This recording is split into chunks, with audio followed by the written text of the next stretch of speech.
Sir, in the last lecture, we have started with section 24. Section 24 is compulsory registration. Compulsory registration please ध्यान देना है. Compulsory registration means क्या sir? Sir इनके ऊपर कोई turnover का लिमिट नहीं होगा. इन्हें रजिस्ट्रेशन करना कंपल्सरी होगा. इन्हें रजिस्ट्रेशन करना कंपल्सरी होगा. ठीक है. जिसमें सबसे पहले हमने देखा था इंटर स्टेट सप्लाई. याद है या नहीं याद है? Whether we have done this inter state supply? Yes sir, inter state supply. और मैंने यहाँ पे दो टाइप के इंटर स्टेट सप्लाई बताए थे सर. एक है गुड्स का और एक है सर्विसेज का. गुड्स है और सर्विसेज है. सर अगर वो गुड्स का है तो गुड्स में क्या है सर? गुड्स में हमें दो बातें देखनी है. क्या वो गुड्स में सिर्फ गुड्स हैंडीक्राफ्ट है? सर अगर वो हैंडीक्राफ्ट है, हैंडीक्राफ्ट में अगर मान लो आप इंटरस्टेट सप्लाई कर रहे हो और वो भी हैंडीक्राफ्ट गुड्स का कर रहे हो, या other than handicraft, other than handicraft goods, other than handicraft. ठीक है, अदर देन हैंडीक्राफ्ट. अगर आप हैंडीक्राफ्ट गुड्स का है तो आपके ऊपर सेक्शन 24 नहीं सेक्शन 22 अप्लाई होगा और आपको टर्नओवर को बेस लेके रजिस्ट्रेशन के लिए अप्लाई करना होगा. बट अगर आप अदर देन हैंडीक्राफ्ट गुड्स की सप्लाई करते हो और वो भी इंटरस्टेट सप्लाई करते हो तो सेक्शन 24 अप्लाई होगा. Is it okay? Yes sir. Sir 20 अगर आप इंटरस्टेट सप्लाई ऑफ सर्विसेज करते हो तो सप्लाई ऑफ सर्विसेज में आपको टर्नओवर लेना पड़ेगा जिसमें 20 lakhs का, 10 lakhs का और 10 lakhs का कंडीशंस कवर होता है. ठीक है सर. उसके बाद हमने सेकेंड पॉइंट देखा था, if I am not wrong, casual taxable person. Is it correct? Casual taxable person. Yes, waiting for reply from everyone. Casual taxable person. Sir casual taxable person क्या होता है? सर कैजुअल टैक्सेबल पर्सन वो person होता है कि जो किसी और स्टेट में जाके बिजनेस करता है जहां पे उसका परमानेंट प्लेस ऑफ बिजनेस नहीं होता है. जिसमें परमानेंट प्लेस ऑफ बिजनेस नहीं होता है, जिसमें मैंने आपको एक एग्जांपल दिया था, person coming from Srinagar for selling carpet. अगर बेटा वो कारपेट सेल करने के लिए या कोई मतलब हैंडीक्राफ्ट गुड सेल करने के लिए अगर वो अदर स्टेट में जाता है, किसी अदर स्टेट में जाता है, या मैंने आपको ये बताया था कि मेरी ज्वेलरी की शॉप है मुंबई में और मेरे ज्वेलरी शॉप में बहुत अच्छे अच्छे डिजाइन है जो मेरे दोस्त को काफी अच्छे लगे जो दिल्ली से बिलोंग करता है. तो उसने बोला कि अगर हो सके तो आप अगर हमारे दिल्ली में 15 days की एग्जीबिशंस लगती है जहाँ पे इंडिया से अलग अलग, इंडिया से आउट ऑफ इंडिया से लोग हमारे दिल्ली में एग्जीबिशन के लिए आते हैं, तो अगर आप भी आओगे तो most probably Delhi people will know about the services you are offering under your shop, jewellery shop, और उससे आपका अच्छा बिजनेस भी मिल जाएगा. तो मैं क्या करता हूँ, मुंबई से दिल्ली जाता हूँ उस 15 दिन के एग्जीबिशन के लिए जहाँ पे मेरा परमानेंट प्लेस ऑफ बिजनेस नहीं है. तो मैं कैजुअल टैक्सेबल पर्सन हूँ. यस. तो आपको रजिस्ट्रेशन क्या होगा? आपको रजिस्ट्रेशन कंपलसरी होगा. बट अगर आप हैंडीक्राफ्ट गुड्स में डील करते हो तो हैंडीक्राफ्ट के लिए कंपलसरी रजिस्ट्रेशन नहीं है. हैंडीक्राफ्ट गुड्स, ध्यान देना है, हैंडीक्राफ्ट गुड्स के लिए. ठीक है सर, ये भी समझ में आ गया. उसके बाद हम लोग ने देखा था point number 3. Point number 3 is person. Point number 3 is person who are required. Person who are required to pay, who are required to pay under reverse charge, who are required to pay under reverse charge, under reverse charge. इस पे sections क्या apply होगा? Sections 9(4). मैंने आपको बताया था section 9(4) में, section 9(4) क्या था? इफ यू रिमेम्बर सेक्शन 9(4), मैंने आपको बताया था कि सर ये अनरजिस्टर्ड डीलर है, अनरजिस्टर्ड डीलर है. ये गुड्स किसको सप्लाई करता है? सर ये गुड्स ऐसे पर्सन को, रेसिपिएंट को ये सप्लायर है. ठीक है, ये सप्लायर है और ये रेसिपिएंट है, ये रेसिपिएंट है. ये रेसिपिएंट क्या कर रहा है? सर ये रेसिपिएंट सप्लायर से परचेज कर रहा है जिसको हम लोग बोलते हैं inward. Sir recipient inward supply कर रहा है. अभी रेसिपिएंट क्या कर रहा है? वो अनरजिस्टर्ड डीलर से परचेज कर रहा है और ये गवर्नमेंट, ये सप्लायर के बिहाफ में, मतलब वो डायरेक्टली अपना टैक्स इसको पे कर रहा है, गवर्नमेंट को पे कर रहा है, जिसको आप लोग को याद होगा मैंने आरसीएम करके नाम दिया था. अगर आप इनवर्ट सप्लाई का जीएसटी आप खुद पे कर रहे हो तो ऐसे केस में रेसिपिएंट को जीएसटी का रजिस्ट्रेशन कंपलसरी हो जाता है, just only for getting the benefit of ITC. That's it. बेटा ध्यान देना, अगर वो आईटी रिवर्स चार्ज में, रिवर्स आरसीएम के बेस पे अगर वो टैक्स पे जीएसटी पे कर रहा है तो ऐसे केस में वो 9(5) में कवर हो जाता है. एंड सिंस इज कवर 9(4) के अंदर कवर हो जाता है, and since he covered under 9(4), इसको रजिस्ट्रेशन कंपलसरी है. ठीक है. उसके बाद मैंने point number 4 non resident taxable person के बारे में बताया था. नॉन रेसिडेंट टैक्सेबल पर्सन के बारे में, मुझे बताएंगे, so that I will be going very shortcut. Non resident taxable person, क्या हम लोगों ने नॉन रेसिडेंट टैक्सेबल पर्सन के बारे में डिस्कस किया था सेक्शन 24 में? Waiting for everyone. यस, ठीक है, तो मैं भी इसको शॉर्टकट में बताता हूँ।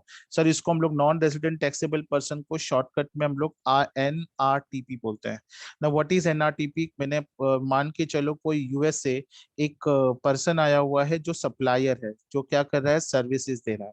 क्या कर रहा है? सर्विसेज दे रहा है। किसको दे रहा है सर्विसेज? इंडिया को। इंडिया को सर्विस दे रहा है, इंडिया में वो सर्विसेज देने के लिए आया है, तो इन दैट केस उसके पास इंडिया का पैन होगा क्या? नहीं होगा, तो उसको इंडिया में NRTP के कैटेगरी में डाला जाएगा। अगर वो इंडिया में आ रहा है सर्विसेज देने के लिए, तो उसको रजिस्ट्रेशन क्या होगा? कंपलसरी होगा। सर इसका रजिस्ट्रेशन कैसे होगा? वो हम लोग जाके प्रोसीजर फॉर रजिस्ट्रेशन सेक्शन जब 25 पढ़ेंगे, तो NRTP का रजिस्ट्रेशन कैसे होता है, इवन तो उसके पास पैन नहीं है, तो वो प्रोसीजर हम सेक्शन 25 में देखेंगे। नॉर्मली उसके पास जो वैलिड पासपोर्ट होता है, उसके बेसिस पे वो रजिस्ट्रेशन हो जाता है, या उसका कोई रिप्रेजेंटेटिव भी इंडिया में रहेगा तो भी वो हो जाएगा। Point number 5। Point number 5, I guess last point मैंने एजेंट का डिस्कस किया था, if I am not wrong. The person who makes taxable supplies, person who make taxable supplies, taxable supplies on behalf of, on behalf of taxable supply on behalf of other taxable person, on behalf of other taxable person,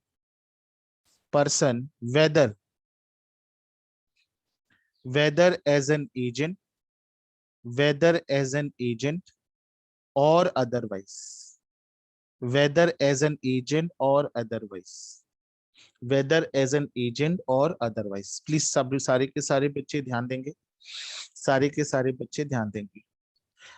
यहाँ पे क्या था sir? यहाँ पे मैंने आपको, अगर याद होगा, मैंने आपको बताया था एक सप्लायर है जो क्या कर रहा है, किसी एजेंट के थ्रू, किसी एजेंट के थ्रू किसको सेल कर रहा है? मान के चलो किसी पर्सन को से प्रिंसिपल को सेल कर रहा है। ये प्रिंसिपल एजेंट के थ्रू किसको सेल कर रहा है? किसी कस्टमर को सेल कर रहा है, right? Like take an example, customers. अब यहाँ पे there are two type of agent, ये भी एक एजेंट है, ये भी एक एजेंट है, तो बेटा यहाँ पे इन्हें रजिस्ट्रेशन कंपलसरी है, इसे भी रजिस्ट्रेशन कराना कंपलसरी है। अगर कोई भी पर्सन किसी के बिहाफ में किसी थर्ड पर्सन को गुड सेल करता है, सप्लायर के बिहाफ में रेसिपिएंट को सेल करता है एज एन एजेंट, तो भी रजिस्ट्रेशन कंपलसरी है। देर इज नो टर्नओवर का लिमिट। पहले आपने 2 रुपए का भी या 10 रुपीज का भी एज एन एजेंट करके सर्विस दी है, तो आपको क्या करना पड़ेगा सर? आपको रजिस्ट्रेशन कंपलसरी करवाना पड़ेगा। ठीक है, ये ध्यान दो। These are the 5 points we have discuss in the last lecture. अभी सबसे इंपॉर्टेंट पॉइंट्स, आज के जो रिमेनिंग पॉइंट्स है 5 6 जो भी है, वो बहुत इंपॉर्टेंट है, थोड़ा ध्यान देना है। नाउ हम लोग स्टार्ट करेंगे पॉइंट नंबर 6 को। सर ना पॉइंट नंबर 6 क्या है? सर पॉइंट नंबर 6 है input service distributor. Input service distributor. Now, what do you mean by input service distributor? सर इनपुट सर्विस डिस्ट्रीब्यूटर का मतलब क्या होता है? What do you mean by input service distributor, जिसको हम लोग शॉर्ट फॉर्म में ISDB बोलते हैं? We called it as an ISD, we are calling it as an ISD। Now please understand करना है। अभी मान के चलो एक हेड ऑफिस है। मैं आपको पहले ISD का कंसेप्ट बताता हूँ, बिकॉज मैंने आप लोगों को डेफिनेशंस अभी तक नहीं पढ़ा है, जो यूनिट 1 में आते हैं। उसमें डेफिनेशंस होते हैं, सप्लाई का मतलब क्या होता है, गुड्स का मतलब क्या होता है, बिजनेस का मतलब क्या होता है, वर्टिकल बिजनेस का मतलब क्या होता है, ये सारे डेफिनेशंस वहां पे है। वो जो मैंने आपको स्किप करवाया, मैं डायरेक्टली आपको सिंपल सिंपल चैप्टर्स करवा रहा हूँ। बट मुझे ऐसा लगता है अगर सिंपल चैप्टर्स कराओ तो you should be aware about the particular concept. तो मेरा काम बनता है, since I have not taken the definition, so I should explain what exactly the input service distributor is. ठीक है सर। सर यहाँ पे मान के चलो ये हेड ऑफिस है, और ये हेड ऑफिस है कोलकाता में। कहाँ पे है? कोलकाता में। ठीक है सर, हेड ऑफिस कोलकाता में। सर उसके ब्रांचेस है, ब्रांचेस कहाँ कहाँ पे है सर? उसका एक ब्रांच है मुंबई में, उसका एक ब्रांच है दिल्ली में, उसका एक ब्रांच है गुजरात में। टेक एन एग्जांपल, यहाँ पे 3 जगह पर उसका ब्रांच है। सो हेड ऑफिस है, चलो एक ब्रांच कहाँ पे है सर? एक ब्रांच है दिल्ली। ठीक है, एक ब्रांच दिल्ली में है, दूसरा ब्रांच है मुंबई में जिसको हम लोग महाराष्ट्र बोलेंगे, ठीक है, महाराष्ट्र में एक ब्रांच है उसका, और एक ब्रांच है यूपी में, ठीक है सर, ऐसे 3 ब्रांच है, ठीक है, यूपी में है। ये तीनों के तीनों ब्रांच, ये ध्यान देना है, ये हेड ऑफिस ने क्या किया, ये हेड ऑफिस ने एक सॉफ्टवेयर परचेज किया, ये हेड ऑफिस ने परचेज किया, ध्यान देना है, एक सॉफ्टवेयर परचेज किया, क्या किया, सॉफ्टवेयर परचेज किया, और ये सॉफ्टवेयर परचेज करने के बाद ये सॉफ्टवेयर को पर यूज कौन कर रहा है सर, ये सॉफ्टवेयर को यूज करने वाले दिल्ली ब्रांच वाले हैं, महाराष्ट्र ब्रांच वाले हैं एंड यूपी ब्रांच वाले हैं। बट ऑब्वियस है, जब भी हेड ऑफिस ने सॉफ्टवेयर परचेज किया रहेगा तो परचेज करते वक्त कॉस्ट प्लस जीएसटी दोनों दिया होगा, यस और नो, यस सर। मुझे बताओ क्या ये जीएसटी का पेमेंट हेड ऑफिस ने किया, यस, पर इसको यूज कौन कर रहा है, इसको यूज कर रहा है दिल्ली वाला ब्रांच, इसको यूज कर रहा है मुंबई वाला ब्रांच, इसको यूज कर रहा है यूपी वाला ब्रांच, ठीक है सर, ये पहला पॉइंट है, ठीक है। सॉफ्टवेयर तो परचेज किया ही किया, पर आपको ये भी पता होता है उसमें हम लोग एनुअल चार्ज, मेंटेनेंस चार्जेस भी देते हैं, जिसको हम लोग एएमसी करके भी बोलते हैं, annual maintenance charges, annual maintenance charges, it's a software charges, ध्यान देना है, it's a software charges, charges जिसको हम लोग एएमसी करके बोलते हैं, ये सर एवरी ईयर ये हेड ऑफिस जो ब्रांचेस में सॉफ्टवेयर उसका होता यूज होता है, उसके एनुअल मेंटेनेंस चार्जेस किसी और कंपनी को पे करता है जिससे उसने ये सॉफ्टवेयर परचेज किया। अगेन सर यहाँ पे सॉफ्टवेयर यूज कौन कर रहा है सर, सॉफ्टवेयर यूज कर रहा है, सॉफ्टवेयर यूज कर रहा है ब्रांचेस। मुझे बताओ ये ब्रांचेस के लिए सॉफ्टवेयर क्या है सर, ये एक तरह से इनवर्ट सप्लाई है, ये एक तरह से इनवर्ट सप्लाई, ठीक है सर, इनवर्ट सप्लाई है, इनके लिए भी ये इनवर्ट सप्लाई है, इनके लिए भी ये इनवर्ट सप्लाई है। अभी मुझे बताओ ब्रांचेस है तो बट ऑब्वियस है इनके यहाँ से भी कुछ ना कुछ आउटवर्ड सप्लाई होते रहेंगे, यस सर, यहाँ से भी आउटवर्ड सप्लाई होता है, यहाँ से भी आउटवर्ड सप्लाई होता है, और यहाँ से भी आउटवर्ड सप्लाई होता है। अभी मुझे बताओ जब आउटवर्ड सप्लाई होगा तो दिल्ली वाला ब्रांच क्या करेगा, जीएसटी कलेक्ट करेगा कि नहीं करेगा, करेगा, जीएसटी कलेक्ट करेगा कि नहीं करेगा, करेगा, जीएसटी कलेक्ट करेगा कि नहीं करेगा, करेगा। अभी कंसर्न ये है यहाँ पे कि जब दिल्ली ब्रांच को कुछ परचेस करना होता है तो वो परचेस करता जरूर है, पर जो बिलिंग होती है वो हेड ऑफिस के नाम पे होती है। महाराष्ट्र ब्रांच में अगर लोगों को सेल करना है, आउटवर्ड सप्लाई करना है तो इनवर्ट सप्लाई करना पड़ेगा, वो इनवर्ट सप्लाई करता जरूर है, बट बिलिंग होती किसके नाम पे है, इनवर्ट के हेड ऑफिस के नाम पे होती है। Even same happens in the UP branch also, UP branch में जो भी आउटवर्ड सप्लाई होता है उसके लिए इनवर्ट सप्लाई यूपी करता है, बट बिलिंग किसके नाम पे होती है, हेड ऑफिस के नाम पे होती है। इसका मतलब सर इनवर्ट सप्लाई से रिलेटेड जो भी जीएसटी अगर हेड ऑफिस पे करेगा तो ये हेड ऑफिस क्या करेगा, जितने भी जीएसटी पे किया हुआ है वो प्रपोर्शनेटली उनके ब्रांचेस को क्या करेगा, डिस्ट्रीब्यूट करेगा। और ऐसे केस में इस प्रोसेस को हम लोग बोलते हैं इनपुट सर्विस डिस्ट्रीब्यूटर, इसको हम लोग बोलते हैं इनपुट सर्विस डिस्ट्रीब्यूटर। सारे इनवर्ट जो सप्लाईज है ब्रांचेस के वो हेड ऑफिस के नाम पे आ रहा है, हेड ऑफिस क्या कर रहा है, इनवर्ट सप्लाई का पेमेंट कर रहा है, जीएसटी का पेमेंट कर रहा है। तो यहाँ पे हेड ऑफिस क्या करेगा, जितने भी उसने टैक्सेस पे किए इनवर्ट सप्लाई पे वो प्रपोर्शनेटली क्या करेगा sir, proportionately listen what I am saying, proportionately हर एक ब्रांच को जिसका जिसका जितना जितना टैक्सीज है, दैट इज जिसको हम लोग बोलते हैं इनपुट टैक्स, परचेस करते वक्त हम लोग ने जो टैक्स पे किया हुआ है वो इनपुट टैक्स क्या करेगा, तीनों ब्रांचेस में डिस्ट्रीब्यूट करेगा, this is called as input service distributor. तो ये ब्रांचेस को उनको क्या करना पड़ेगा, अलग से एक आईएसडी का रजिस्ट्रेशन करना पड़ेगा, that for compulsory registration. So this is all about the input service distributor.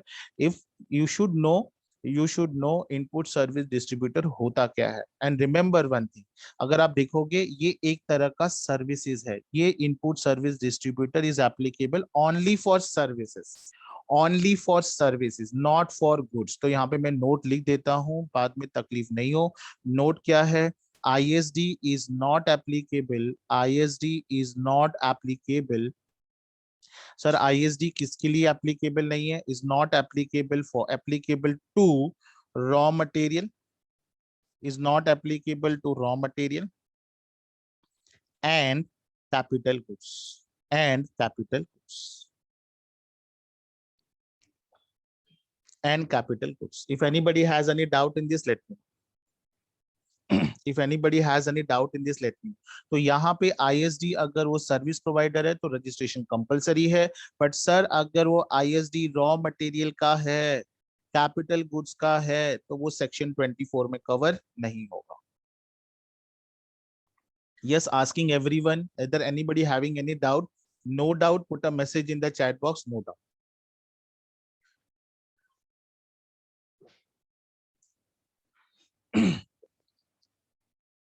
जल्दी मैं वेट कर रहा हूं आप लोगों के लिए.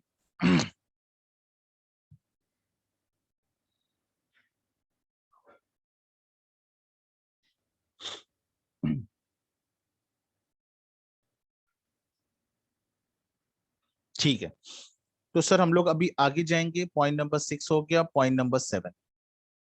Point number 7. Sir point number 7 क्या है? सर पॉइंट नंबर 7 है OIDAR. Now what is this OIDAR? उसको हम लोग बोलते हैं OIDAR. OIDAR is nothing but online. O stand for online, I stand for information, online information and database. Database access और retrieval. Retrieval. एक simple example मैं आपको देता हूं, दो एग्जांपल देता हूं, होपिंग आपको ये दो एग्जांपल से ये कंसेप्ट अच्छे से समझ में आ जाएगा. सो OEDR क्या? सो OEDR क्या है? OEDR is nothing but online information database access और retrieval. What does it mean? What does it mean? आप लोगों ने नेटफ्लिक्स के बारे में सुना होगा. मुझे बताओ क्या Netflix is an Indian company? मुझे बताओ क्या नेटफ्लिक्स इंडियन कंपनी है? मुझे बेटा मैं रिक्वेस्ट करूंगा इरेन को, बेटा आपकी बात मुझे नहीं समझी. Can you repeat sir? Related to what?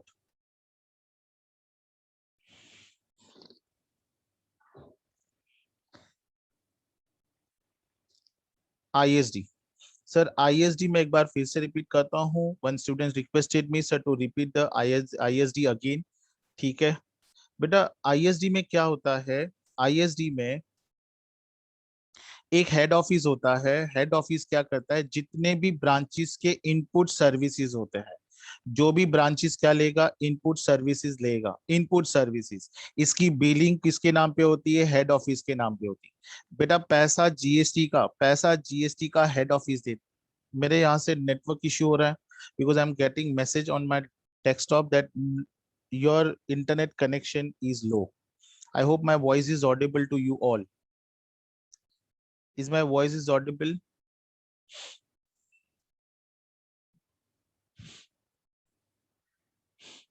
Yes. ठीक है sir. Yes yes just little breaking. ठीक है कोई बात नहीं. अगर होगा ऐसा तो मुझे बताना because consistently I am getting message on my desktop that your internet connection is लो. ठीक है सर, अगर हेड ऑफिस कोई भी ब्रांचेस कोई भी इनपुट सर्विसेज लेगा. इनपुट सर्विस मुझे, अगर मुझे किसी को सर्विस देनी है तो मुझे पहले सर्विस लेनी पड़ेगी. मैं सर्विस लूंगा तो सामने वाले को मैं सर्विस लूंगा तो सामने वाले को दूंगा. तो सामने वाले को देने के लिए आप जब कोई इनपुट सर्विस लेते हो, इनपुट सर्विस लेते वक्त उसकी बिलिंग हेड ऑफिस के नाम पे होती है. तो पेमेंट जीएसटी का कौन कर रहा है? हेड ऑफिस कर रहा है. राइट. हेड ऑफिस कर रहा है. तो हेड ऑफिस क्या करता है? सारे ब्रांचेस के सर्विसेज की बिलिंग, जितने भी ब्रांचेस होते हैं जिसकी बिलिंग हेड ऑफिस में होती है, हेड ऑफिस क्या करता है? उनका इनवर्ट सप्लाई का पेमेंट भी करता है, जीएसटी का भी पेमेंट करता है. जीएसटी का पेमेंट किया किसने? हेड ऑफिस ने किया.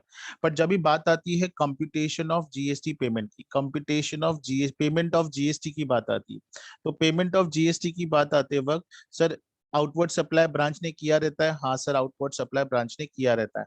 इसमें ब्रांच क्या करता है? इसमें ब्रांच अपना जीएसटी रेसिपिएंट से कलेक्ट करता है. पर बेटा वो आईटीसी भी तो माइनस करेगा.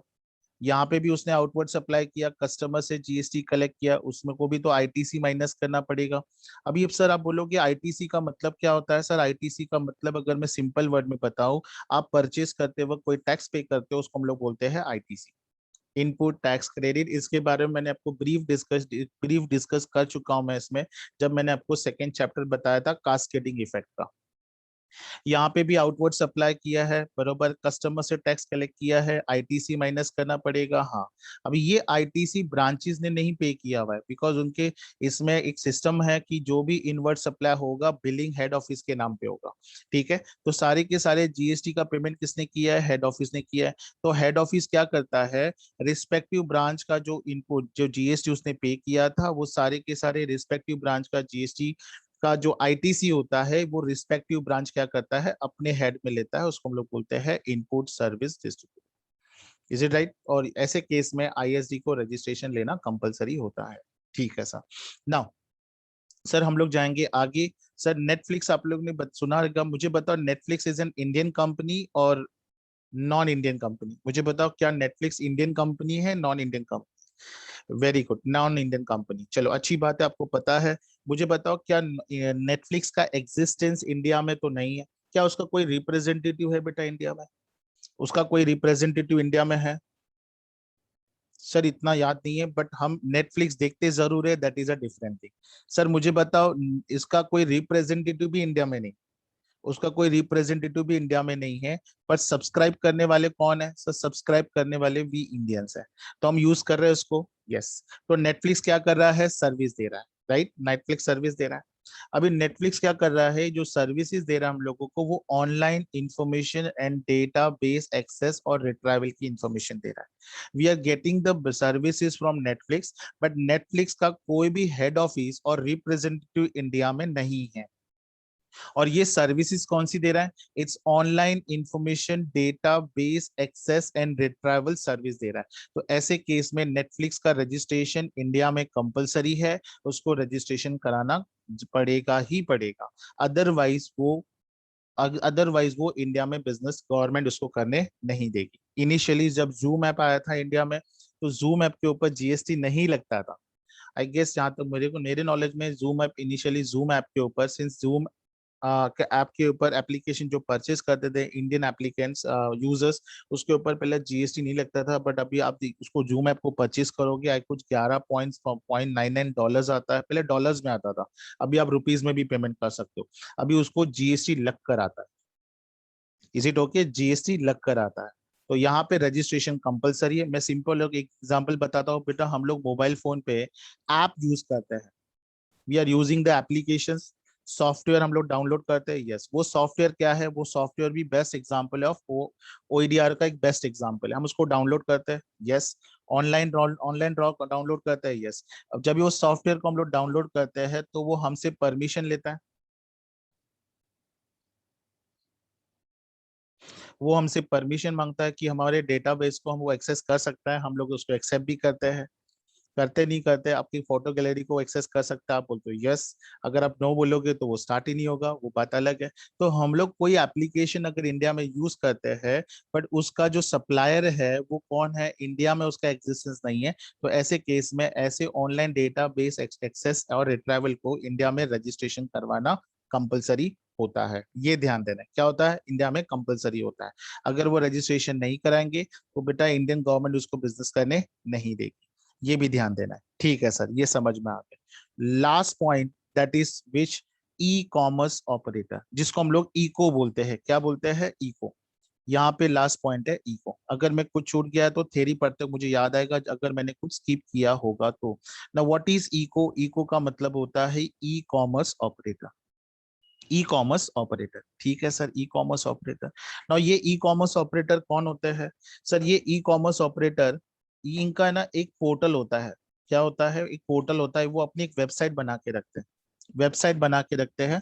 और ये पोर्टल पे जो सप्लायर होते हैं, ये पोर्टल पे जो सप्लायर होते हैं वो अपने गुड्स को रजिस्टर करवाते हैं। क्या करवाते हैं? रजिस्टर करवाते हैं, अपने गुड्स को रजिस्टर करवाते हैं।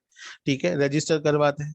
कस्टमर क्या करता है? ये पोर्टल पे जाके ये कस्टमर्स ये पोर्टल पे जाके गुड्स को परचेज करता है। मुझे बताओ, कस्टमर जब गुड्स पे परचेज करता है ऑनलाइन, तो वो अमेजोन के ऊपर जाता है, वो फ्लिपकार्ट के ऊपर जाता है, वो स्नैपडील के ऊपर जाता है, वेबसाइट के ऊपर जाता है और परचेज करता है under using that particular product.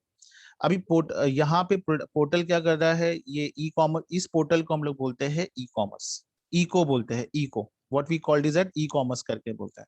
अभी ये पोर्टल क्या करता है, सप्लायर का गुड्स कस्टमर्स को, देखो ये कस्टमर से ऑर्डर लेता है और ये सप्लायर को ऑर्डर देता है, सप्लायर कस्टमर्स को गुड सप्लाई करता है। मैं रिपीट कर रहा हूँ, ये क्या करता है, कस्टमर ऑर्डर प्लेस करता है पोर्टल पे, पोर्टल ऑर्डर वो सेंड करता है सप्लायर को, सप्लायर कस्टमर को गुड सप्लाई करता है। पहली पॉसिबिलिटी ऐसी हो सकती है, या दूसरी पॉसिबिलिटी ऐसी हो सकती है, जैसे कस्टमर ऑर्डर पोर्टल पे प्लेस करेगा, वो सप्लायर से क्या करेगा, डिलीवरी लेगा और वो कस्टमर्स को डिलीवरी देगा। This is second possibility.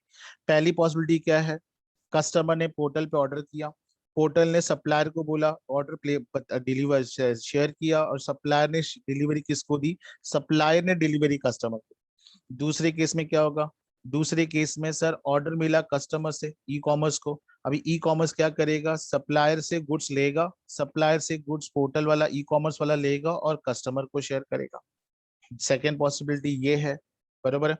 या थर्ड पॉसिबिलिटी ये है, पोर्टल ई कॉमर्स वाला अपना एजेंट भेजेगा सप्लायर के पास से, उससे डिलीवरी लेगा और कस्टमर को देगा। ये पॉसिबिलिटीज है बेटा 9(5). बेटा ई कॉमर्स बोलेगा तो सेक्शन 9(5) आ जाता है, सेक्शन 9(5) आ जाता है। सेक्शन 9 में there are total 5 section, 9(1), 9(2), 9(3), 9(4) and 9(5), ऐसे 5 सेक्शंस हैं। कौन से, 9(1), 9(2), 9(3), 9(4), 9(5). 9(3) अगर आपको याद होगा, मैंने आपको बताया था 9(3) के बारे में कि ये नोटिफाइड गुड्स के लिए होता है, नोटिफाइड सर्विसेज के लिए होता है, और ये नोटिफाइड पर्सन के लिए भी होता है। जिसमें मैंने एग्जांपल आपको बताया था, गुड्स में कैश्यू नट का एग्जांपल दिया था, और ये कैश्यू नट अगर एक फार्मर जिसने खुद कल्टीवेट किया हुआ है और किसी रजिस्टर्ड को डीलर को दिया है, तो वो फार्मर के इसमें क्या होगा, नॉन टैक्सेबल होगा। और टैक्सेबल किसके हाथ में होगा, टैक्सेबल आरसीएम अप्लाई होगा रजिस्टर्ड डीलर। तो रजिस्टर्ड डीलर क्या करेगा, उसकी टैक्सेस पे करेगा। बट अगर रजिस्टर्ड डीलर किसी और रजिस्टर्ड डीलर को अगर सप्लाई कर रहा है तो एफसीएम लगेगा, that is forward charge mechanism. उसके बाद मैंने सर्विसेज में आपको अगर याद होगा, इंश्योरेंस एजेंट का एग्जांपल दिया था, स्पॉन्सरशिप का एग्जांपल दिया था 9(3) में। क्योंकि गवर्नमेंट को लगता है कि 9(3) में जो सप्लायर है वो बहुत छोटे व्यापारी लोग होते हैं, उनको जीएसटी के बारे में नॉलेज नहीं होती, इनकी इनकम इतनी ज्यादा नहीं होती कि वो सारे जीएसटी के प्रोविजो फॉलो कर पाया करके, इसलिए उनके लिए क्या करके रखा है, 9(3) बना के रखा हुआ है। उनको लगता है कि जो रेसिपिएंट है वो बड़े लोग हैं, उनके ऊपर जीएसटी कंपलसरी करना चाहिए। 9(4) में मैंने आपको बताया था कि एक रजिस्टर्ड डीलर सप्लायर है, सॉरी रजिस्टर्ड मैंने वर्ड यूज किया, रियली सॉरी, एक रजिस्टर्ड सप्लायर है जो किसको सप्लाई करता है गुड्स, रेसिपिएंट को सप्लाई करता है, और रेसिपिएंट क्या करता है, अनरजिस्टर्ड डीलर से परचेस करता है और जीएसटी गवर्नमेंट को पे करता है। तो ऐसे केस में रेसिपिएंट को रजिस्ट्रेशन कराना कंपलसरी है। ये क्या बोलता है, ये सेक्शन 9(4) बोलता है। And section 9(5) talks about e commerce.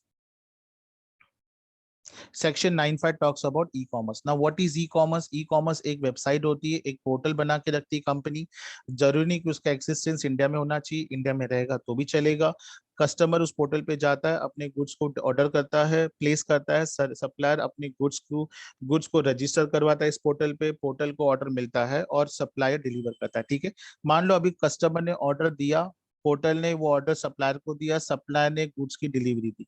अभी मुझे बताओ, जब सप्लायर, मेरी बात हमेशा ध्यान दो बेटा, जब भी सप्लायर कस्टमर को देगा गुड्स, ठीक है, मान लो सप्लायर ने एक गुड्स के अगेंस्ट में 100 रुपीज चार्ज की और कस्टमर से कितना लिया, 100 रुपीज। अभी जब सप्लायर गुड्स कस्टमर को डिलीवर करेगा, पैसे सप्लायर नहीं लेता है, पैसे पोर्टल वाला लेता है, ई कॉमर्स ऑपरेटर लेता है। अभी देर आर टू फैसिलिटी, पहले आप पेमेंट करते हो, बाद में डिलीवरी होती। तो जब आप पेमेंट करते हो ऑनलाइन, वो पैसा जाता कहाँ पे, ये पैसा जाता है पोर्टल। आप बोलोगे नहीं सर, पैसा तो कंपनी को जाता है, हम लोग को इमीडिएट रिसिप्ट मिल जाता है उसका। बेटा वो रिसिप्ट नहीं होता है, वो इनवॉइस बिल होता है, मतलब एक प्रोफर्मा बिल होता है, जो आपको बताया जाता है कि आपको आने वाला जो बिल होगा सप्लायर से वो इस तरह से होगा। और ये पोर्टल वाला क्या करता है, कस्टमर से 100 रुपीज कलेक्ट करता है, 100 रुपीज, और सप्लायर को 100 नहीं देता है, सप्लायर को 80 रुपीज देता है, और वो 20 रुपीज का क्या कर रहा है, सर्विस चार्जेस लेता है एज अ कमीशन। तो आप देखो पोर्टल वाला क्या कर रहा है, ना गुड्स उसका है, ना गुड्स इसका है। I hope you are getting me. वो सिर्फ यहाँ पे क्या कर रहा है, मजे ही लूट रहा है, प्रॉफिट अर्न कर रहा है 20 रुपीज का। सारे काम कोई बाहर का पर्सन कर रहा है, स्टिल वो 20 रुपीज कर रहा है। तो गवर्नमेंट को लगता है ये ई कॉमर्स ऑपरेटर बड़ा आदमी है, इसके ऊपर रजिस्ट्रेशन कराना कंपलसरी, तो इसको क्या कर दिया, इसके लिए रजिस्ट्रेशन कंपलसरी कर दिया। ये ध्यान देना है, ठीक है। यस सर, सर हम लोगों को बात समझ में आ गया कि ई कॉमर्स ऑपरेटर को रजिस्ट्रेशन कराना कंपलसरी है। पर ये ई कॉमर्स ऑपरेटर में भी कैटेगरीज है, ई कॉमर्स ऑपरेटर में भी क्या है, कैटेगरीज है। अभी मेरी बात अच्छा आराम से सुनना, मैं टेबल नेक्स्ट पेज पे ड्रॉ करता हूँ। मैं बात कर रहा हूँ 9(5) की, इको की, इको की बात कर रहा हूँ सर। ई कॉमर्स ऑपरेटर कितने टाइप के होते हैं सर? ई कॉमर्स ऑपरेटर को सेक्शन 24 में 3 कैटेगरीज में डिवाइड किया गया है। कितने कैटेगरीज में? 3 कैटेगरीज में। अगर आप इको हो और 9(5) में आते हो, अगर आप इको हो और 9(5) में आते हो सर, 9(5) में अगर आप कोई प्रोविजन पढ़ोगे, 9(5) की बात कर रहा हूँ मैं आपको, शॉर्ट में बताता हूँ। इसमें 3 बातें उन्होंने कवर की, ABC। उन्होंने कितने बातें यहाँ पे कवर की? 3 बातें उसने कवर की। Just wait.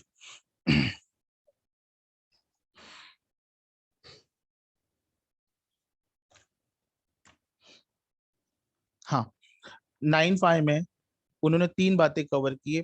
पहला पॉइंट क्या है? उन्होंने बोला है कि सर, अगर क्या आप ट्रांसपोर्टेशन ऑफ पैसेंजर सर्विस देते हो? ट्रांसपोर्टेशन ऑफ पैसेंजर की सर्विस देते हो?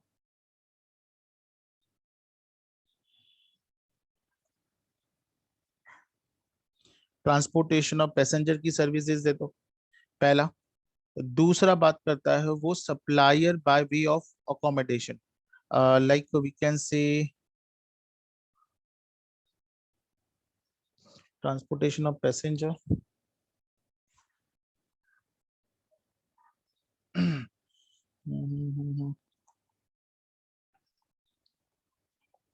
अकोमोडेशन रिलेटेड सर्विसेज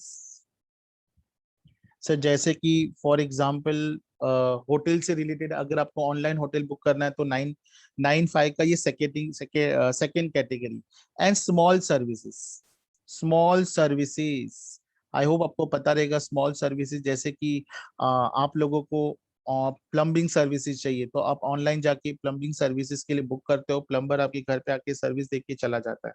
ठीक है, दूसरा आता है प्लम्बिंग होता है, कारपेटिंग होता है, इलेक्ट्रिशियन भी होता है, इलेक्ट्रिशियन आता है। अभी तो आई डोंट नो, कोविड में आपने ये भी सुना रहेगा, इवन घर पे आप ऑनलाइन चाय भी मंगा सकते हो। आई डोंट नो कितने लोगों ने सुना है, नहीं सुना है। ये सारे के सारे मुझे बताओ, ये जो सर्विस प्रोवाइडर, ये छोटे लोग हैं या बड़े लोग हैं? सब प्लम्बर, अभी प्लम्बर के पास क्या जीएसटी का पता रहेगा उसको? कारपेंटर को अपने काम में specialization, he does not have any any idea about what, any idea about a carpentry. So 9(5) में उन्होंने 3 बातों के बारे में बात किया है। एक transportation of passenger, transportation of passenger जिसमें बेस्ट एग्जांपल मैं अगर आपको दूंगा तो इसमें आएगा एक ओला। आई होप आपको पता है ओला इज एन इंडियन कंपनी। उसके बाद एक आता है Uber, Uber is a non Indian company, बेटा नॉन इंडियन कंपनी है कौन? उबेर। और एक है एयरबीएनबी, एयरबीएनबी करके भी एक कंपनी है। अकोमोडेशन में मैं बेस्ट एग्जांपल दूंगा ओयो, आपने इसके बारे में सुना होगा, मुझे बाकी अदर कंपनीज के बारे में इतना आइडिया नहीं है या क्लिक नहीं हो रहा है। ओयो को छोड़ने के बाद और कौन सा है? नहीं नहीं सर, ये एयर बीएनबी इज अ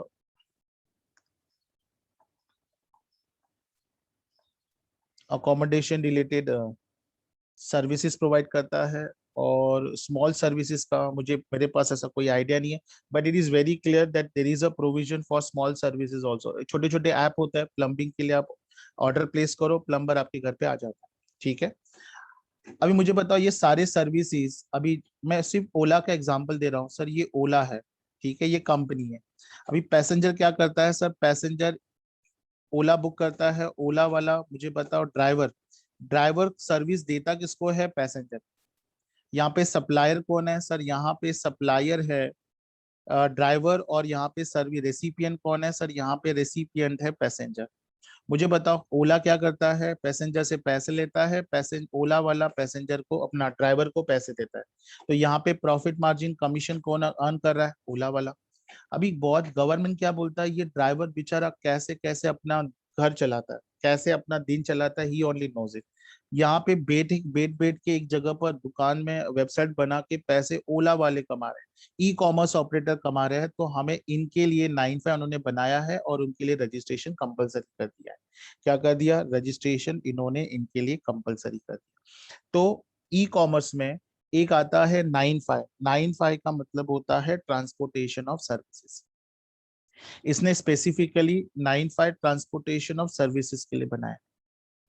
क्या आप ट्रांसपोर्टेशन ऑफ सर्विसेज से रिलेटेड सर्विस प्रोवाइड कर रहे हो? अगर आपका आंसर यस है तो आपको रजिस्ट्रेशन कंपलसरी है। जैसे कि ओला वाला सर्विस दे रहा है, कंपलसरी। Uber compulsory. और उसके बाद उबेर के बाद, हाँ उबेर, उसके बाद नेक्स्ट आता है, अगर आप सप्लायर हो, सप्लायर सप्लायर हो, आप 9(5) में ही कवर हो रहे हो। 9 सप्लायर हो और आप ऐसी सर्विसेज दे रहे हो जो अदर देन 9(5), अदर देन 9(5), जो 9(5) में कवर नहीं होती। 9(5) में 3 सर्विसेज कवर होती। कौन कौन सी 3 सर्विसेज? एक ट्रांसपोर्टेशन ऑफ पैसेंजर, एक अकोमोडेशन रिलेटेड सर्विसेज, और एक छोटे छोटे सर्विसेज जैसे प्लम्बिंग है, कारपेटिंग है, इलेक्ट्रिशियन है। अगर आप इसमें कवर नहीं होते हो और आप सप्लायर हो, सप्लायर हो, तो आपको रजिस्ट्रेशन करना जरूर है, बट सेक्शन 24 के हिसाब से नहीं करना, आपको सेक्शन 22 के हिसाब से करना है। और आपका टर्नओवर चेक किया जाएगा कि आपका टर्नओवर 10 lakhs है, 20 lakhs है और 40 lakhs है, डिपेंडिंग आप कौन से कैटेगरी में आप कवर होते हो। ठीक है, ये ध्यान देना। नॉर्मली सप्लायर है, सर्विसेज ई कॉमर्स बोलेगा तो फिर सर्विसेज की कैटेगरी में तो 10 लाख की कैटेगरी में आता है या 20 लाख की कैटेगरी। और बाद में उसने थर्ड कैटेगरी बताया, एवरी इको। ना आप ट्रांसपोर्टेशन ऑफ सर्विस में आते हो, ना आप सप्लायर की कैटेगरी में आते हो, बट आप इको हो, बट आप इको हो तो आपके लिए रजिस्ट्रेशन क्या है? कंपलसरी। आपके लिए रजिस्ट्रेशन कंपलसरी है। So this is what we have in section 24। अगर किसी को सेक्शन 24 में कोई डाउट होगा तो डेफिनेटली मुझे पूछना। मैं अभी जा रहा हूँ प्रॉब्लम शीट पे और मैं प्रॉब्लम शीट पे क्वेश्चन पढ़ रहा हूँ, प्लीज ध्यान देना। Just wait. सेक्शन 24 हम लोग गो थ्रू कर रहे हैं अभी। सेक्शन 24 बेटा अगर आप बुक भी अच्छे से पढ़ोगे तो बुक में भी इतना डायरेक्ट आंसर नहीं रहेगा। आपको डिटेल में पढ़ना है तो अच्छी अच्छी बुक पढ़ो तो आपको अच्छे से समझ में आ जाएगा। ठीक है, चलो। एक बच्चे ने बोला सर स्लाइड स्क्रीन 3 शेयर करो। ठीक है, screen 3, is it this screen? इसको हम लोग, मैं कोशिश करूंगा, I will just see whether it is there in your syllabus. Section 9(5) नहीं रहेगा तो भी मैं करवाऊंगा, because this section 9 is very important और ये हम लोगों को मैक्सिमम चैप्टर्स में डिस्कशन में रहेगा।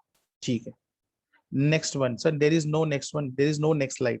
इससे पहले वाला ये है, इससे पहले वाला ये है, इससे पहले वाला ये है, there is no next slide, there is no next slide. होगा तो मैंने डिलीट कर दिया रहेगा। don't worry, these slides, these lectures will be there on the drive, so you can go through if you need it, if you feel it is needed। वैसा अगर आपने lectures attend किया है, मुझे नहीं लगता आपको जरूरत है। Purpose of sharing on drive is for दो students who are finding it difficult to attend, maybe some network issue की वजह से। ठीक है सर, सबसे पहले उन्होंने बोला है कि who are the person liable for compulsory registration. उसने बोला है वो सारे पर्सन जो सेक्शन 22 में आते हैं वो यहाँ पे नहीं है। ठीक है, पहला, person making any interstate taxable supply. देखो उसने सिर्फ बोला है कोई भी पर्सन अगर इंटरस्टेट टैक्सेबल सप्लाई करता है तो वो सेक्शन 24 में आता है।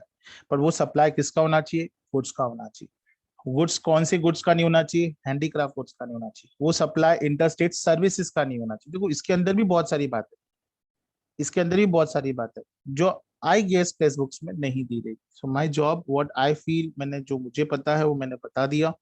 कंफ्यूजन तब आता है जब हम शॉर्टकट्स लेते हैं। शॉर्टकट्स लोगे तो कंफ्यूजन होगा। अगर आप टैक्सेबल कैजुअल टैक्सेबल पर्सन हो और हैंडीक्राफ्ट में डील करते हो तो रजिस्ट्रेशन आपको सेक्शन 22 के हिसाब से लेना पड़ेगा। अगर आप कैजुअल टैक्सेबल पर्सन हो, हैंडीक्राफ्ट गुड्स में डील नहीं करते हो तो आपको रजिस्ट्रेशन सेक्शन 24 के हिसाब से कंपलसरी हो जाएगा। ठीक है, person who required to pay tax under are reverse charge. Sir ये बात कर रहा है रिवर्स चार्ज का मतलब 9(3) के बारे में, 9(4) के बारे में, नॉट 3 के बारे में, 9(3)(4) के बारे में। ठीक है, सब person who required to pay tax under 9(5)। अगर मैं बोलूं आपको 9(5) के हिसाब से टैक्स पे करना है, बताया कुछ नहीं, वो बात अलग। अभी बोलेंगे हाँ 9(5), बट 9(5) क्या होता है? What is 9(5)? Anyone, what is 9(5)? Please requesting everyone chat box में पुट अप करेंगे 9(5) क्या होता है। What is section 9(5)?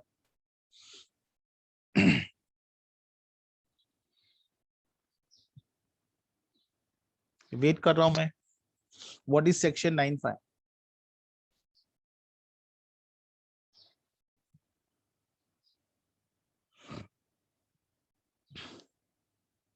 से बैठे रहते। ठीक है। सर आपने अभी हमें बताया कि person who are making taxable, person who are required to pay tax under section 95 बोलेगा तो e commerce, e commerce operator, that's it. Okay sir, e commerce operator. उसके बाद next one is boss, next one is the non resident taxable person, NRTP. अगर कोई बाहर से India में services के लिए आता है तो उसको रजिस्ट्रेशन करना कंपलसरी है, मैंने आपको बताया था। और ये रजिस्ट्रेशन को 5 दिन पहले करना रहता है। जिस दिन पर वो आता है इंडिया में आने से पहले या टैक्सेबल सर्विस कमेंस करने से पहले 5 दिन के अंदर उसने रजिस्ट्रेशन करवा लेना चाहिए। उसके पास, हाँ सर ये क्या है, person who require to deduct tax under section 51। Sir section 51 it talks about TCS, talks about TCS. अभी मैं बताऊंगा नहीं टीसीएस का मतलब क्या होता है करके, डोंट वरी, ठीक है, ये ध्यान देना है। वेदर और not paid separately registered under this act, ठीक है। अब लोग पूछेंगे पूछेंगे तो भी नहीं बताएगा मैं। Person who make taxable supply of goods और सर्विसेज और both on behalf of other taxable person whether as an agent or otherwise। अगर आप एजेंट करके किसी को सर्विस दे रहे हो, on behalf of some other principal, agent करके सर्विस दे रहे हो, रजिस्ट्रेशन करना कंपलसरी है। इनपुट सर्विस डिस्ट्रीब्यूटर, वेदर और नॉट सेपरेटली रजिस्टर्ड, आप भले सेपरेटली रजिस्टर हो या नहीं हो, आपको आईएसडी का रजिस्ट्रेशन करवा लेना चाहिए। करवा लेना चाहिए मतलब it is compulsory, it's compulsory, ठीक है। नाउ कंपलसरी, ठीक है। उसके बाद नेक्स्ट पार्ट है, next next next next next, हाँ, पर्सन हु सप्लाइंग गुड्स और सर्विसेज और both, person who supplying goods और सर्विसेज और बोथ, सर्विसेज और बोथ। बेटा ये डायग्राम दिमाग में रखना है, keep this diagram in mind.